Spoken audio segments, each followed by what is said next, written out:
طيب بص يا صاحبي، هو طالما الموضوع ضايقك قوي كده فانا بصراحه قررت ان انا اكمل في اللي انا مكمل فيه. تمام، والكلام ده لكل اصحابنا الاهلاويه اللي متضايقين جدا جدا ان انا بتكلم عن الاهلي وبتكلم عن المشاكل اللي في الاهلي، ومتضايقين قوي بيخشوا يشتموني. فانا بصراحه يا جماعه انا مكمل في اللي انا مكمل فيه، اللي يزعل يزعل واللي يتضايق يتضايق. اهلا وسهلا بيكم في حلقه جديده من حياتي. هنتكلم في الكوره، هنتكلم النهارده عن عبد الحميد معالي، هنتكلم النهارده عن اللي حصل امبارح في القرعه واللي حصل من بيدجات الاهلي والزمالك بعد اعلان موعد الديربي، وهنتكلم برضو عن مشاكل بتحصل في النادي الاهلي. بس ما تنساش الاول تعملنا الشير ولايك وسبسكرايب على القناه عشان نقدر احنا نكمل. اهلا وسهلا بيكم ويلا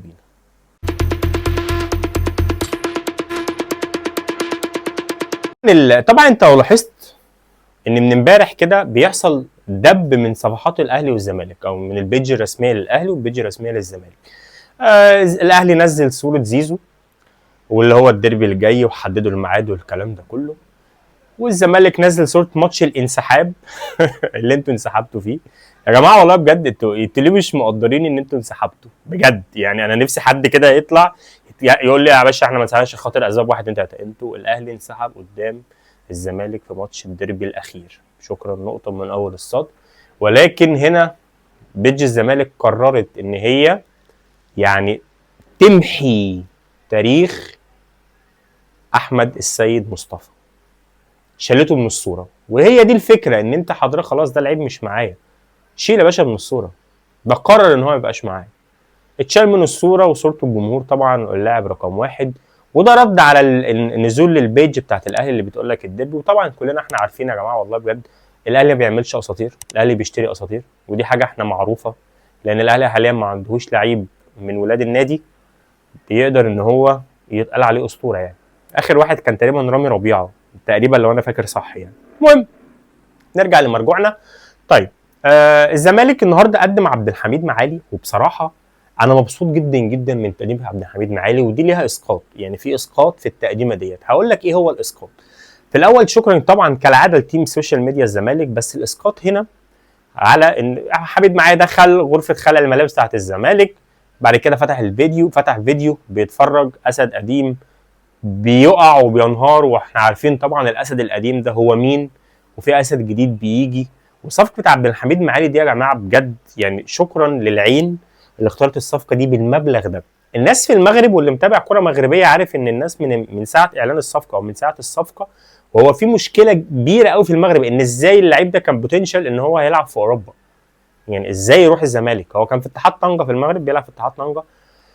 وانا بصراحه اي لعيب بيجي من المغرب انا بثق فيه جدا، اي لعيب ايا كان ايه هو، ايا كان هو مين، يعني انا بثق فيه جدا وبحبه جدا. يعني بصرف النظر عن خالد بوطيب، يعني بصرف النظر خالد، بس اوناج راجل كويس جدا، بن شرقي كان كويس جدا معاك، انت فاهمني. ففي لعيبه بتيجي من المغرب انا بثق فيها. عبد الحميد معالي من ضمن اللعيبه دي، ولاعيب بوتنشال، لعيب سنه صغير، عياده تحت السن، سعره بتتكلم في $500,000 هيتقسطوا على سنتين، او على ما اعرفش على مده قد ايه على حسب العقد بتاعه. بس التقديم بتاعته كويسه قوي، تحس ان هي الفكره عايز اوصل رساله معينه لشخص معين مثلا، يعني انت فاهم. طيب ايه تاني بيحصل في الزمالك؟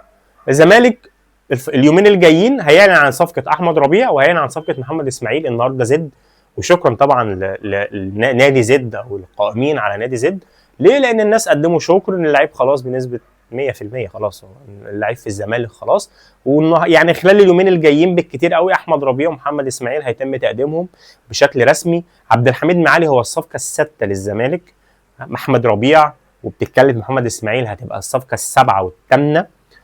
انا متفائل يعني بشكل عام، متفائل جدا جدا بالموسم الجديد، متفائل جدا ان انت بادئ بماتشات بسيطه او ماتشات مع انديه مش قويه مش كبيره قوي، فتقدر ان انت تجمع نقط بلعيبه سنها صغير، ودي الحاجه المبسطاني ودي الحاجه اللي انا بحبها جدا. طيب تعالى بقى نتكلم عن الاهلي. تمام. طيب الناس لما باجي هنا اتكلم عن الاهلي الناس بيبقى عندها مشكله كبيره قوي، الناس بتخش تشتم وبتاع وموضوع كبير قوي قوي قوي. طب يا جماعه الخير معلش، يعني هو الاهلي ده بيقبضك؟ الاهلي بيقبضك؟ انا ما عنديش مشكله انت قلت انا بقبض من الاهلي، صباح الفل يا عم، يبقى انت حاجه تدافع عنه وعيش. طيب هل الاهلي ده يعني ما الكيان ده غير قابل للانتقاد؟ يعني انا ما ينفعش ان انا انتقد الاهلي، ما ينفعش ان انا اقول ان في مشاكل بتحصل؟ لا عادي ينفع وهفضل اقول. يعني بالمناسبه بس انت فاهم ليه؟ لان احنا قلنا على مشكله اسامه ابو علي، كنا من اوائل الناس وعندنا مشكله فيها واسامه ابو علي، قلنا على مشكله العقود ومشكله امام عاشور وكل الكلام ده اللي انتم مش عاوزين تطلعوا تقولوها يا جدعان. ما انت فعلا اوريدي عندك مشاكل. ان انا انتقدك دي مش مشكله على فكره، بل بالعكس انا بنتقدك عشان انت يا عم اعتبرني ان انا بصلح منك. وانا طبعا مش عايز اصلح منك طبعا، بس بنتقدك زي ما انت بتيجي تنتقدني. فمش عارف ليه مشكله الاهلاويه لما حد يجي يتكلم عن الاهلي اكنك بالظبط كده، يعني انت اشتمه هو بس ما تشتمش الاهلي. يا لهوي، تشتم الاهلي تشتم الكيان؟ ايه ده تعبيط انت ولا ايه؟ ازاي تشتم الكيان؟ اشتمني انا عادي، هقبل الشتيمه، بس اوعى تشتم الكيان يا صاحبي، اوعى. ده الكيان ده الاهلي ده هو اللي مفرحنا، اغلى نادي في الكون، تالتة شمال ايه يا جدعان في ايه؟ ايه يا حبيبي؟ ما عادي انتقدك واتكلم عليك وعادي جدا، ايه المشكله يا حبيبي؟ احنا بنفنفن في الاول او في الاخر، دي فور فن يعني، احنا بنضحك يعني، فاهمني؟ بنطلع نتكلم كده ونتناقش. ولسه اصلا بالمناسبه انت ما تعرفش ان انا كمان يا صاحبي مخبي لك مفاجاه، ما تعرفش ان انا هحلل لك ماتشات في الدوري، ماتشاتك انت هحللها لك وهنلعب مع بعض الجيم ده. ما تعرفش الكلام ده حبيب قلبي يا اهلاوي. لا انا المفاجاه بقى ان انا هحلل لك ماتشات في الدوري، وتعالى بقى نتكلم عن الاخطاء فعلا. ما هو سيبك بقى من خلاص بقى الهمبقه بتاعت زمان دي خلصت. ما تنساش تعمل شير ولايك وسبسكرايب، ودي حاجه لاخوك يعني، تمام؟ بتدعمنا بيها ان شاء الله، وان شاء الله نكبر بيكم، وان شاء الله نوصل كده يعني، نوصل لمليون سبسكرايب على القناه ان شاء الله باذن الله بيكم طبعا. شكرا جدا ليكم، وبعتذر جدا جدا لو كان في اي تاخير. سلام.